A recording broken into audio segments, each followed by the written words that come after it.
সম্মানিত ভিউয়ার্স, সবাইকে অভিনন্দন, শুভেচ্ছা। আশা করছি সবাই ভালো আছেন। আইসিটি ইন এডুকেশন অনলাইন প্রশিক্ষণ কোর্সের আজকে মূলত আমরা মডিউল 2 থেকে পাওয়ার পয়েন্ট ইন্টারফেস পরিচিতি এবং পাওয়ার পয়েন্টের ডিজিটাল কন্টেন্ট তৈরির দক্ষতা অনুশীলন, এটা হচ্ছে আমাদের মডিউল 2 এর নাম মূলত দেওয়া হয়েছে। এর থেকে আজকে মূলত আমরা পাওয়ার পয়েন্ট ইন্টারফেস পরিচিতিটা আজকে আমরা জানবো এবং একই সাথে সাথে আমাদের মডিউলের 2 এর যে অনলাইন কোর্সের যে অনুশীলনের প্রশ্নগুলো দেওয়া হয়েছে সেগুলো আমরা একটু সেগুলো উত্তর খোঁজার চেষ্টা করব।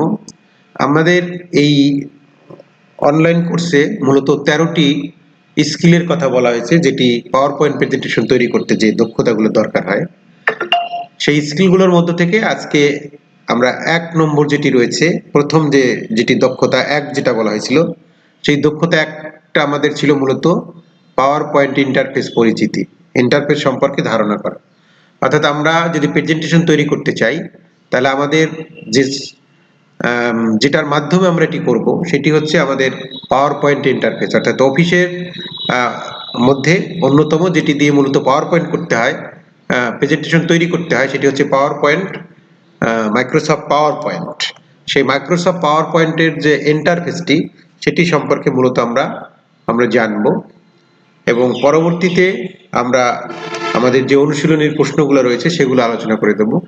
তাহলে জানার জন্য মূলত আমাদের প্রথমে যেটি দরকার, আমাদের এর জন্য প্রথমে আমরা চলে আসব আমাদের ল্যাপটপের যে হোম পেজ আছে, অর্থাৎ ডেস্কটপ এনভায়রনমেন্ট যেটা আছে, এই ডেস্কটপ এনভায়রনমেন্টে আমরা রাইট অপশনে ক্লিক করে রাইট ক্লিক করে নিউ থেকে আমরা একটি পাওয়ার পয়েন্টের ফাইল, এই যে মাইক্রোসফট পাওয়ার পয়েন্ট যেটা লেখা আছে, মাইক্রোসফট পাওয়ার পয়েন্টের একটা ফাইল আমাদের খুলতে হবে। তাহলে এটি কিভাবে খুললাম? ডেস্কটপ এনভায়রনমেন্টে অর্থাৎ খালি জায়গায় আমরা রাইট ক্লিক অপশন করে রাইট ক্লিক থেকে নিউতে যাব। নিউতে গেলে আমাদের আরেকটা জিনিস চলে আসবে এখানে, সেখান থেকে আমরা মাইক্রোসফট পাওয়ার পয়েন্ট প্রেজেন্টেশন, যেটাকে আমরা বলছি মাইক্রোসফট পাওয়ার পয়েন্ট প্রেজেন্টেশন, এই মাইক্রোসফট পাওয়ার পয়েন্ট প্রেজেন্টেশনে ক্লিক করলেই আমাদের একটি ফাইল চলে আসবে। এটা হচ্ছে মাইক্রোসফট পাওয়ার পয়েন্ট, যেটা এই মাইক্রোসফট পাওয়ার পয়েন্ট প্রেজেন্টেশনে এটিতে আমরা যাব। তাহলে এইভাবে আমরা একটা ফাইল খুলে নিলাম। এখন এই ফাইলটিকে প্রথমেই আমরা একটু রিনেম করে নেব। রিনেম করার জন্য এই ফাইলের উপরে রাইট অপশনে ক্লিক করলে আমাদের রিনেম অপশনটা আমরা পেয়ে যাব। রিনেম অপশনে ক্লিক করলে আমার এইটা অ্যাক্টিভ হবে। এখানে আমরা এটা একটা নাম দিয়ে দেব, যেমন হতে পারে প্রজেক্ট, PROJECT, প্রজেক্ট অন, এটাকে আমরা নাম দিলাম। তাহলে প্রজেক্ট অন নামে আমার একটি power point presentation file open করা হয়ে গেল।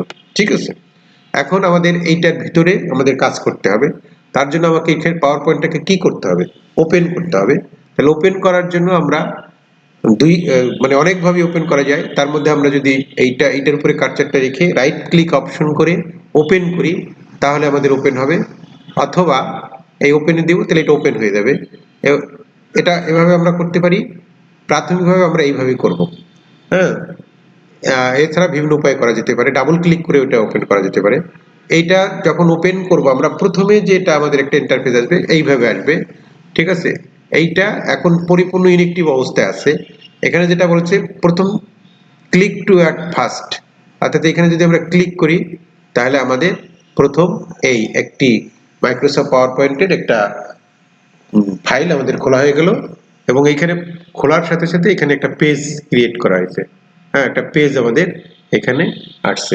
তাহলে এই ইন্টারফেসে মূলত আমাদের কাজ করতে হবে। তাহলে আমাদেরকে এই ইন্টারফেস সম্পর্কে একটা পরিষ্কার ধারণা আমার থাকতে হবে। এখন আমরা যেটা দেখছি যে আমাদের এইখানের যে বিষয়গুলো আছে সবই কিন্তু ইনঅ্যাক্টিভ অবস্থায় আছে, অর্থাৎ নিষ্ক্রিয় অবস্থায় আছে। যখন আমি এটার উপর ক্লিক করছি তখন কিন্তু আমার এগুলো সব অ্যাক্টিভ হয়ে গেছে। ঠিক আছে, তাহলে আমরা যে জায়গাগুলোতে কাজ করব, এই যে যেটা এরিয়া করে আমি দেখাচ্ছি এখন, এই জায়গাটাকে বলি আমরা ওয়ার্কিং ভিউ বা ওয়ার্কিং উইন্ডো বলা হয়, অর্থাৎ এই জায়গাগুলোতে আমাদের কাজ করতে হবে। ঠিক আছে, আমরা একটু জায়গাগুলোর সাথে পরিচিত হয়ে নিই। এবং আমরা এখানে একটা স্লাইড আছে, এই যে জায়গাটা, এটা হচ্ছে স্লাইড ভিউ বার বলে আমরা এটাকে। আমরা একাধিক স্লাইড নিলে এই জায়গাগুলোতে সেই স্লাইডগুলো শো করবে আমাদের। ঠিক আছে, আমরা দুটো জিনিস জানলাম, যেখানে আমরা কাজ করব সেটা হচ্ছে ওয়ার্কিং উইন্ডো বা ওয়ার্কিং এরিয়া, এবং অন্যটা হচ্ছে আমাদের যেখানে স্লাইডগুলো থাকে সেগুলোকে স্লাইড বার বা স্লাইড ভিউ বারও আমরা এটাকে বলতে পারি। এখন আমরা যখন কাজ করব, এরপরে যদি আমরা একটু দেখি, আমরা এটা ওপেন করার সাথে সাথে আমাদের এখানে যে সবার উপরে যেটা আছে সেই সেই যে জায়গাটা, এটা একটা টাইটেল বার, এটাকে আমরা বলছি কি টাইটেল বার। অর্থাৎ আমার এটা কি নামে খুলেছিলাম, আমি প্রজেক্ট অন নামে, যে নামে খুলবো সেইটা টাইটেল হয়ে থাকবে। এবং টাইটেল বারের পাশে অনেকগুলা জিনিস দেখতেছি আমরা। এই যে জায়গাটা, এটাকে বলছি কুইজ অ্যাক্সেস টুলবার। হ্যাঁ, কুইজ অ্যাক্সেস টুলবার আমাদের সব কম্পিউটারে থাকবে না, কারণ আমরা যে অফিস যে ভার্সন ব্যবহার করছি, এই ভার্সনটা হচ্ছে 21 ভার্সন। কিন্তু কুইজ অ্যাক্সেস টুলবার যেখানে মানে 2007 থেকে আরম্ভ করে পরবর্তী যে ভার্সনগুলো আছে, সেই জায়গাগুলোতে কুইক অ্যাক্সেস টুলবার আছে। এর আগের ভার্সনে কিন্তু এটা নাই, ওখানে লেখা আছে অন্য কিছু লেখা থাকবে বা এটা থাকবে না। এখন আমরা প্রত্যেকটার কাজ জানবো। এরপরে আমাদের এখানে যে বিষয়গুলো আছে, এই যে এই যে যেটা আমি দেখাচ্ছি এখন, এখানে file, home, insert, row, design, transition, এগুলো অনেকগুলো আছে। এইগুলাকে বলছি আমরা এক একটা মেনু। হ্যাঁ, ট্যাব আকারে মেনুগুলো সুন্দর করে সাজানো রয়েছে বা সাজানো থাকে। এক একটা মেনুর অধীনে অনেক ধরনের ওয়ার্কিং উইন্ডো থাকে। যেমন আমরা এখন আছি হোমে।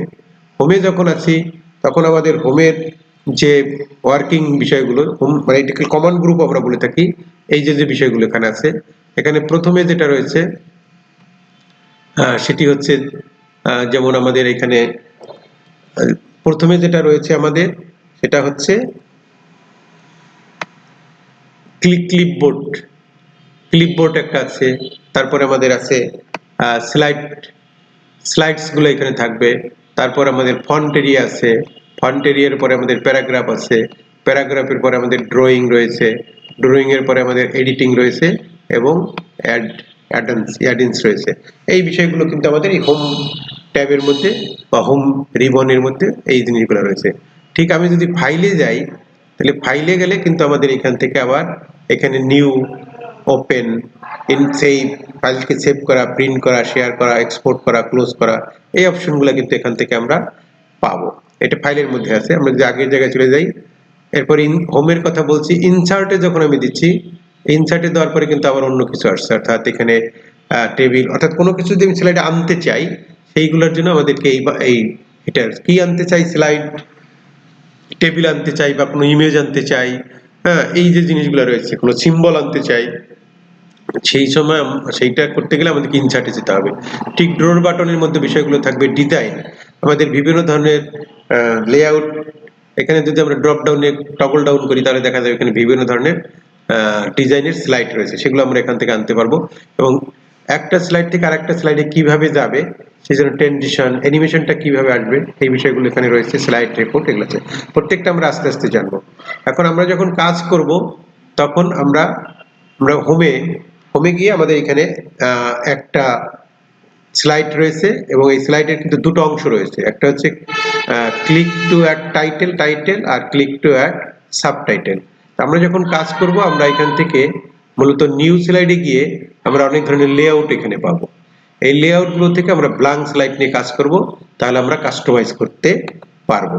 সেই জন্য আমরা ব্ল্যাঙ্ক স্লাইড নিয়ে কাজ করলাম। এখন এইটা একটা স্লাইড আছে, এখানে যদি আমি আরো স্লাইড আনতে চাই, তাহলে কারণ আমার কাজ করতে অনেক স্লাইড লাগবে, তাহলে সেটা করতে গিয়ে আমরা বিভিন্নভাবে করতে পারি। তার মধ্যে আমরা একটা স্লাইডের নিচে আমি কার্সারটা রেখে আমি যদি এন্টারে চাপ দিই, তাহলে আমার একাধিক স্লাইড আসবে। অথবা আমি যদি কন্ট্রোল এম লিখি শর্টকাট মেথডে, সেক্ষেত্রেও কিন্তু আমার অনেকগুলো স্লাইড চলে আসবে। কন্ট্রোল প্লাস এম দিলেও অনেকগুলো স্লাইড চলে আসবে। এবং এখানে একাধিক স্লাইড আমাদের রয়েছে। এইটাকেই বলছি আমরা স্লাইড। যতগুলো স্লাইড আছে এখানে শো করবে, এবং নিচেও কিন্তু লেখাটা আছে যে 5টা স্লাইডের মধ্যে আমরা কোন স্লাইডে এখন আছি, আমার অবস্থান 5-এ। এটা দিলে এটা আমার এখন অবস্থান 4-এ, এটা অবস্থান 3, এখানে কিন্তু লেখাটা আসতেছে। আমি যদি একটা স্লাইড ডিলিট করতে চাই, তাহলে আমি সিলেক্ট করে ডিলিট বাটনে চাপ দিলে কিন্তু একটা একটা করে আবার চলে যাবে। এখানে আমরা একাধিক স্লাইড আনতেও পারবো এবং একাধিক স্লাইড আমরা ডিলিটও করে দিতে পারবো। তাহলে রিবনগুলোর যে ব্যবহার, সেগুলো আমরা পর্যায়ক্রমে জানবো। এরপরে আমাদের কুইক অ্যাক্সেস টুলবারে যে বিষয়গুলো থাকে, এগুলো হচ্ছে আমরা কোনো কাজ দ্রুততার সাথে করতে গেলে, যেমন আমি এখানে একটা সেভ বাটন আছে, এই সেভ বাটনে ক্লিক করলে আমার এটা সেভ হয়ে গেল। এরপরে এখান থেকে স্লাইড শো বাটন আছে, হ্যাঁ, তারপরে আমরা রিডু আনডু এইগুলোর যে বিষয়গুলো আছে এখানে কিন্তু আমরা অ্যাডও করতে পারি। কুইক অ্যাক্সেস টুলবারে আমরা আমাদের যে টুলগুলো বেশি কাজে লাগে সেগুলো এখানে অ্যাড করতে পারি, এখান থেকে ডিলিট করতে পারি। সেগুলো আমরা ডিটেলস যখন জানবো, আসলে পাওয়ার পয়েন্টের তো অনেক কিছু আছে, আমাদের শিক্ষকদের যে কাজ করার জন্য যতটুকু জানা দরকার সেটুকু আমরা এখানে আলোচনা করব। এরপরে যেটি আছে আমাদের ইনসার্ট বাটন। ইনসার্ট বাটনে গিয়ে আমরা বিভিন্ন ধরনের বিষয় ইনসার্ট করতে পারি, শেপ নিতে পারি, আইকন নিতে পারি, স্মার্ট আর্ট ইনসার্ট করতে পারি। হ্যাঁ, এই জিনিসগুলো এখানে আছে। এবং এরপর ডিজাইন বাটনের কথা বললাম। ডিজাইন ডিজাইন মানে আমাদের যে স্লাইডগুলো আছে সেগুলোর ডিজাইন চেঞ্জ করা। এরপরে ট্রানজিশন, যেটা একটার পর একটা কিভাবে সুন্দর করে আসবে ট্রানজিশন হয়ে, সেই বিষয়গুলো এখানে রয়েছে। এরপর হচ্ছে অ্যানিমেশন, আমরা যে টেক্সট বা ইমেজ বা যে কিছু আমরা আমাদের স্লাইডে আনবো যা কিছু, সেগুলো আসলে কিভাবে অ্যানিমেশনটা হবে, অর্থাৎ কিভাবে সে আসবে, আসার পরে কিভাবে সে থাকবে বা কিভাবে সে চলে যাবে, এই বিষয়গুলো রয়েছে। স্লাইড শোতে গিয়ে কি হয়, অর্থাৎ আমরা এখন যে মোডে আছি, স্লাইড শোতে গেলে আমরা এখান থেকে slide show mode from the beginning, অর্থাৎ শুরুর থেকে যদি আমরা শুরু করতে চাই তাহলে আমার দুইটা স্লাইড আছে এখানে ফ্রম দ্য বিগিনিং, এটা হচ্ছে slide show mode. Slide show mode একটার পর একটা এইভাবে আসবে। আবার আমি যদি এসকেপ, অর্থাৎ কিবোর্ড থেকে এসকেপে চাপ দিলে আমার সেই আগের জায়গায় আমি ফিরে যাব। এটা হচ্ছে স্লাইড শো বাটন আমরা দেখাইলাম। এরপর আছে ভিউ বাটন। ভিউ, এই যে ভিউ আছে, ভিউ বাটনে গিয়ে আমাদের অনেকগুলো বিষয় আছে, এগুলো পর্যায়ক্রমে আস্তে আস্তে আমরা জানতে পারবো। তাহলে এই জিনিসগুলো আমরা এখান থেকে জানলাম। এরপরে আমরা যেটা জানবো যে সেটা হচ্ছে আমাদের নিচের দিকে কিছু বিষয় থাকে। নিচের দিকে যেমন এখানে আমাদের কয়টি স্লাইড আমার ইসে আছে সেটা আছে, এবং একই সাথে আমি কত নম্বর স্লাইডে আছি সেটা শো করে। এবং এইখানে আমাদের কর্নারের দিকে যে বাটন, যে বিষয়গুলো রয়েছে, আইকনগুলো রয়েছে, এগুলোর সাথে যদি আমরা একটা পরিচিত হই, এই আইকনগুলোর সাথে, এখানে মূলত আমাদের কি আছে, একটা আছে জুম ইন জুম আউট, অর্থাৎ এই যে প্লাস পয়েন্টে যদি আমি ক্লিক করি, আমি একটু দেখাই, এই প্লাস আর এটা হচ্ছে মাইনাস, অর্থাৎ জুম বাড়ানো, জুম কমানো। এখানে দিলে আমাদের এই জুমটা বেড়ে যাচ্ছে, তাই না?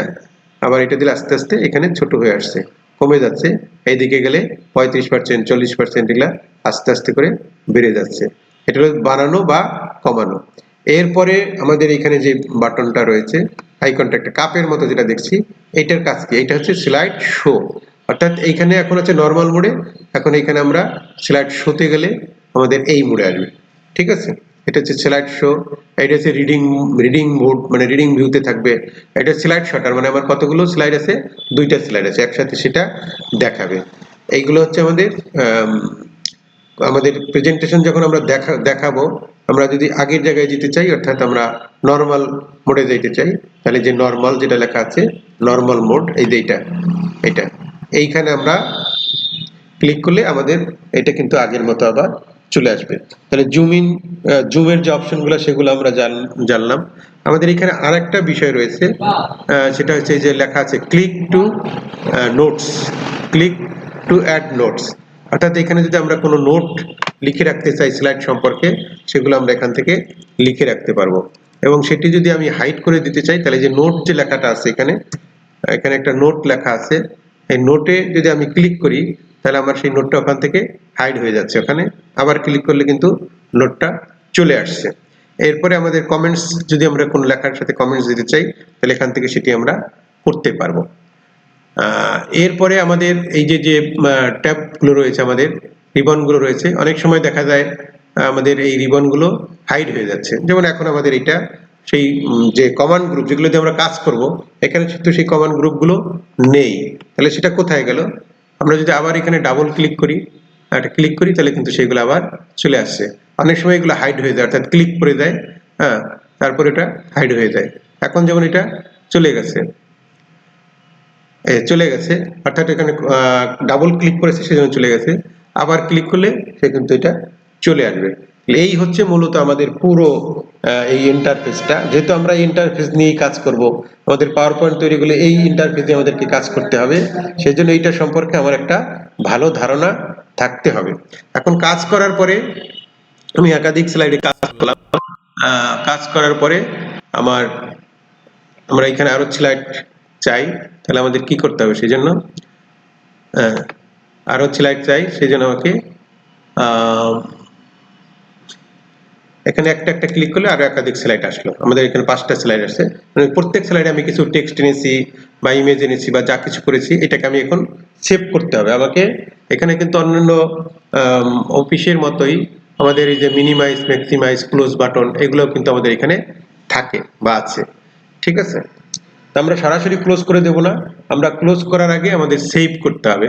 সেভ করার জন্য যে আমরা কুইক অ্যাক্সেস টুলবারের মধ্যে সেভ আছে এটা করতে পারি। এছাড়া আমরা কন্ট্রোল+S কিবোর্ড থেকে কন্ট্রোল+S চেপে আমরা সেভ করতে পারি। আমরা সেভ করার পরে তারপর আমরা ক্লোজ করব, তাহলে আমাদের কাজগুলো আমরা যেটা করেছি সেই কাজগুলো কিন্তু সেটা থেকে যাবে। হ্যাঁ, পরবর্তীতে আমরা ওখান থেকে আবার কাজ করতে পারবো। এই ছিল মূলত আমাদের পুরো পাওয়ার পয়েন্টের যে ইন্টারফেসটা আছে, অর্থাৎ যেখানে আমরা কাজ করব সেইটা সম্পর্কে একটা পরিচিতি। আশা করছি পুরো পাওয়ার পয়েন্টের সবগুলো বিষয় নিয়ে আমরা মোটামুটি একটা ধারণা পেয়ে গেছি। আমাদের পরবর্তীতে কাজ করতে করতে আমরা আরো ধারণা পাবো। তাই এই পর্যায়ে আমি আমাদের আজকের এই কুইজের যে বিষয়গুলো ছিল, অর্থাৎ মডিউল 2 তে যে আমাদের যে কুইজে যে বিষয়গুলো রয়েছে সেগুলো আমরা আলোচনা করব। অনলাইন কোর্সে মডিউল 2 শেষে আমাদের কিছু প্রশ্ন থাকবে, সেই প্রশ্নগুলোর মধ্যে একটা আছে যেমন টেবিল ইনসার্ট করার পরে এর স্টাইল পরিবর্তন করার জন্য কোন অপশনে যেতে হবে, সেটা হলো ডিজাইন অপশনে যেতে হবে। এর উত্তর হবে যে ডিজাইন অপশনে আমাদেরকে যেতে হবে। আর আমরা যখন অনলাইনে কুইজগুলো দিব এই প্রশ্নগুলোই যে আমাদের আসবে সেটা কিন্তু না, প্রশ্ন অনেক সময় ঘুরে ঘুরে আসতে পারে। বেশ কিছু প্রশ্ন কারে সেট করা আছে সেখান থেকে ঘুরে ঘুরে আসতে পারে। আর আমাদের এই অনলাইন কোর্স করতে গিয়ে যদি কোনো সমস্যা হয় বা যে কোনো ধরনের অনলাইন এই কোর্স সম্পর্কে যদি আমাদের কোনো জিজ্ঞাসা থাকে তাহলে আমরা আমাদের এই হোয়াটসঅ্যাপ নাম্বারে যোগাযোগ করতে পারি। আমাদের হোয়াটসঅ্যাপ নাম্বার হচ্ছে 01719505230। আমরা পরের যে প্রশ্নটি সেটিতে আমরা চলে যাচ্ছি। স্মার্ট আর্টের প্রতিটি শেপকে আলাদা আকৃতি দিতে মেনু ট্যাব থেকে কোন অপশনটি ব্যবহার করতে হবে? এখানে মূলত এটা উত্তরটা হবে যে ফরম্যাট অপশনটি ব্যবহার করতে হবে। এখানে উত্তরটা হয়নি, এটি ফরম্যাট অপশন ব্যবহার করতে হবে। পরের যে প্রশ্ন, পাওয়ার পয়েন্টে ভুলবশত কোনো কাজ করে ফেললে আগের অবস্থায় ফিরে যাওয়ার জন্য কোন কাজটি করতে হবে? সেটা আমরা জানি যে আনডুতে আমাদেরকে চলে যেতে হবে, তাহলে আগের জায়গাটা চলে আসবো আমরা আনডু। এরপরে যেটা আছে, একটি শেইভের কালার, বর্ডার কিংবা ইফেক্ট চেঞ্জ করতে চাইলে কোন ট্যাবে যেতে হবে? শেপ ফরম্যাটে যাই, শেপ সম্পর্কে যত কাজ, অর্থাৎ যেটা কাজ করব তাকে যেতে হবে। শেপের কাজ করব তাহলে শেইভের ফরম্যাট আছে, সেই ফরম্যাটে গিয়ে এটা করতে হবে সবকিছু, ঠিক আছে। পরের যে প্রশ্ন, নিচের কোন ক্ষেত্রে পাওয়ার পয়েন্ট টেবিল ব্যবহার করা যায়? টেবিল আমরা কখন বলি? কোনো চার্ট করার জন্য বা দলগত কাজের নির্দেশনা দেওয়ার জন্য, সেটা হবে দলগত কাজের নির্দেশনা দেওয়া, অর্থাৎ ক দল এটা করবে, খ দল, একটা চার্টের মাধ্যমে আমরা টেবিলের মাধ্যমে এটা দেখাবো। তো এই ছিল মূলত আমাদের 5টি প্রশ্ন এবং 5টি প্রশ্নের উত্তর দিতে এখানে আলোচনা করে দেওয়া হলো। তবে এই প্রশ্নগুলোই যদি আপনাদের আসবে, আপনারা যখন অনলাইন কোর্স করবেন সেটি কিন্তু নয়, আপনার প্রশ্ন চেঞ্জ হয়ে যেতে পারে। সেক্ষেত্রে আপনি পুরো টিউটোরিয়ালগুলো আগে ভালো মতো দেখবেন, দেখে মূলত আপনি একটা বেসিক আইডিয়া নিয়ে এটা করতে হবে। আর আমরা এখানে কিন্তু আমাদের বলা হয়েছে 3বার সর্বোচ্চ আমরা ট্রাই করতে পারবো, তাহলে 3বার আমরা করব না, আমরা একবার ঠান্ডা মাথায় সবকিছু বুঝে শুনে শেয়ার করে অন্যদের থেকে জেনে শুনে তারপর আমরা উত্তর করব। কারণ 3বারের পরে যদি আপনার এটা ফেইল হয়ে যায় তাহলে কিন্তু পরবর্তী সুযোগ আমরা আপাতত এখানে দিচ্ছি না, হয়তো পরবর্তীতে এগুলো চেঞ্জ হবে, তখন হয়তো সুযোগ আমরা পাবো। সেজন্য আমরা একটু আস্তে ধীরে বুঝে শুনে এগুলো আমরা করব। এই ছিল মূলত আমাদের আজকের এই টিউটোরিয়ালটি। আমাদের এই সব টিউটোরিয়াল আপনারা একসাথে পাবেন আমাদের আইসিটি ট্রেনিং ফর অল এই ইউটিউব চ্যানেলটিতে। এটি একটি জনপ্রিয় ইউটিউব চ্যানেল, শিক্ষা, প্রশিক্ষণ, প্রযুক্তি, সমসাময়িক যে কোনো বিষয়ে টিউটোরিয়াল পেতে সবার আগে আমাদের আইসিটি ট্রেনিং ফর অল এই চ্যানেলটি সাবস্ক্রাইব করে রাখবেন। এছাড়া আমাদের Bangladesh online ICT training support Facebook page ও গ্রুপ রয়েছে, সেই গ্রুপের সাথে আপনি যুক্ত থাকতে পারেন। আমাদের এই টিউটোরিয়ালগুলো আমরা সেই ফেসবুক পেজে এবং গ্রুপে নিয়মিত আপলোড করছি। দেখা হচ্ছে পরের কোনো টিউটোরিয়ালে, সে পর্যন্ত সবার